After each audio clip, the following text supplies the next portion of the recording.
Bismillahirrahmanirrahim. Alhamdulillah wassalatu wassalamu ala Rasulillah wa ba'd. Kita lanjutkan pada huruf lisan atau huruf lidah yang lain yang muncul dari lidah, yaitu huruf lam. Huruf lam ini kita ucapkan dengan mempertemukan bagian ujung lidah, ya. Kita pertemukan bagian ujung lidah dengan langit-langit. Al, la, li, lu. Demikian untuk huruf lam. Al, ya. Dan ada keadaan di mana lam itu dibaca tebal. Ya. Maka kita angkat pangkal lisan. Kita angkat pangkal lisan. Al. Semisal pada lafzul jalalah yang sebelumnya harokatnya fathah. Allahu. Adapun ketika, demikian juga ketika adapun selain itu maka lam itu dibaca tipis. Contoh bismillahi. Jadi lam tebal ini hanya dibaca ketika lam tersebut dalam lafzul jalalah yang sebelumnya fathah atau dhammah. Rasulullah, lullah. Yang perlu diingat di sini bahwa penyebutan huruf lam tebal itu tidak melibatkan bibir, ya. Jadi bukan Allah, bukan Allah, tetapi Allah. Ya. Nah, sekarang kita berpindah ke huruf ra. Huruf ra diucapkan dari ujung lidah yang dari ujung lidah tersebut ada celah yang muncul darinya sebagian suara. Huruf ra, ya, diucapkan dengan melibatkan ujung lidah yang ujung lidah tersebut ada celah yang melahirkan suara. Suara seperti apa yang dimaksud suara seperti ini? Ar.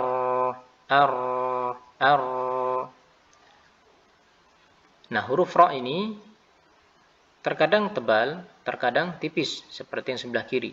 Huruf ra tebal ketika dalam keadaan fathah misalnya. Ra, ya. Ar-ra. Demikian juga ketika dalam keadaan dhammah. Ru. Arru. Adapun ra dalam keadaan tipis, ya, semisal dalam keadaan kasrah seperti ini, ri, maka kita turunkan pangkal lisannya, ya, pangkal lisan kita turunkan, kita rilekskan, ri. Demikian. Yang perlu diingat di sini bahwasanya huruf ra itu, ya, tidak boleh dia terlalu banyak mentakrir atau diulang-ulang.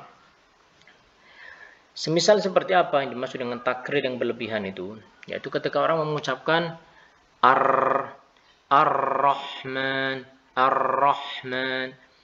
Ucapan ar-ra ini melahirkan lebih dari satu ra, ya. Sehingga, ya, bagaimana supaya tidak timbul hal tersebut? Maka adakan celah pada ujung lidah Anda. Adakan celah pada ujung lidah Anda yang darinya muncul sebagian suara itu, sehingga muncullah suara ar-rahman. Ar-rahman, bukan ar-rahman. Ya. Demikian juga huruf ra ini tidak melibatkan bibir, sama. Ketika mengucapkan misalnya ar-rahman menjadi bukan aurah tapi arra. Jadi pengucapan huruf ra tebal tidak melibatkan bibir sama sekali, tidak melibatkan bibir yang menguncup sama sekali.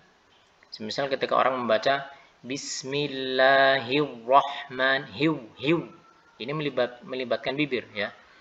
Aurah, ya.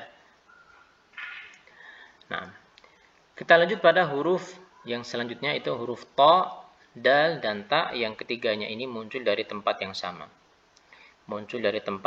Yaitu ujung lidah, ya, ujung lidah yang bertemu dengan bagian dari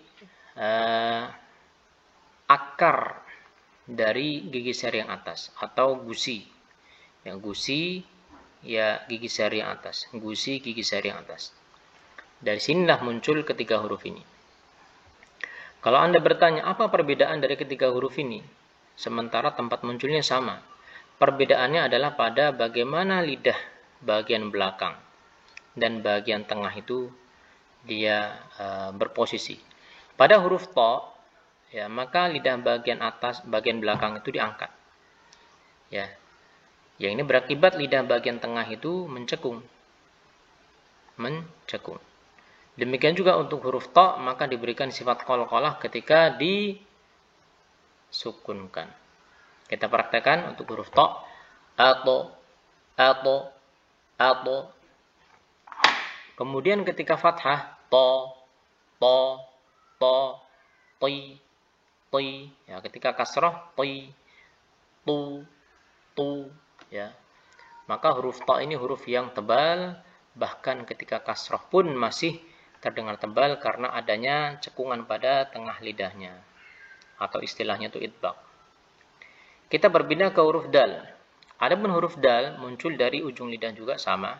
Hanya saja kita lihat di sini pangkal lidah ini turun, rileks. Ya, rileks. Ya, dan ketika disukunkan maka dia juga punya sifat yang sama, yaitu qalqalah, sama dengan ta. Ada. Baik, kita praktekkan. Ada. Ketika dalam keadaan harokat, da, di, du, da, di, du. Sekarang huruf ta. Huruf ta muncul dari tempat yang sama. Ya, muncul dari tempat yang sama dan bentuknya sama persis dengan huruf dal.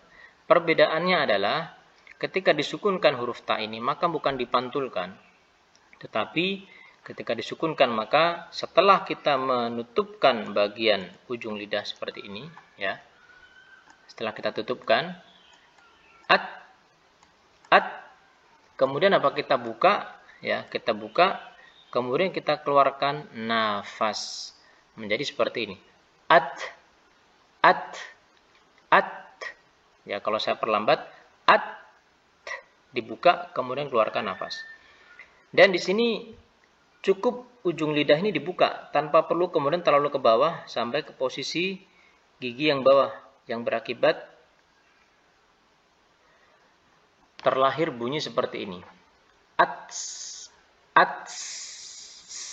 Anda bisa mendengar Nah, ini adalah pengucapan ta yang tidak tepat. Tabbats. Ya, tabbats. Ini tidak tepat. Tabbat. Ya, demikian huruf ta. Demikian juga huruf ta, ya, tidak berlebihan dalam menghameskan. Ya, tidak berlebihan dalam menghameskan ketika mengucapkan dalam harokat fathah, kasrah maupun dhammah. Menjadi ca, ci, cu. Tidak demikian, tapi ta, ti, tu. Ta, ti, tu, at. Ta, ti, tu, at. Demikian untuk huruf ta. Kita akan berlanjut kepada huruf yang selanjutnya, huruf shad.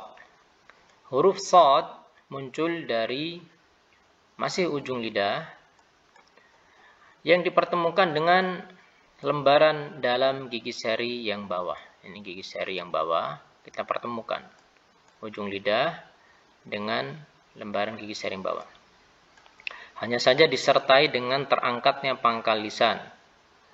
Ya, huruf shad.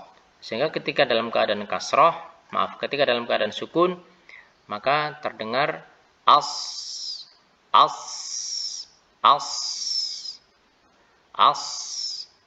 Ketika fathah, so, si, kasrah, si, dhammah, su. Ya, huruf shad ini termasuk huruf yang tebal. Catatan untuk huruf shad, maka tidak diperkenankan atau tidak dibenarkan untuk melibatkan bibir. Misalnya so dengan memonyongkan bibir. Jadi bukan so, si, su, tidak. So, si, su. Karena huruf shad tidak melibatkan bibir. Huruf shad tidak melibatkan bibir, kecuali ketika dhammah maka memang dia melibatkan bibir. Nah, ini untuk huruf shad. Nah, kita lanjut pada huruf yang selanjutnya, yaitu huruf zai dan sin, yang kedua huruf ini muncul dari tempat yang sama dengan huruf shad. Yaitu dari mana? Dari pertemuan antara ujung lidah dengan gigi seri yang bawah. Perbedaannya ada pada huruf zai. Huruf zai itu ya, dia melibatkan tergetarnya pita suara yang ada di sini ketika mengucapkan az, az, za, zi, zu, az.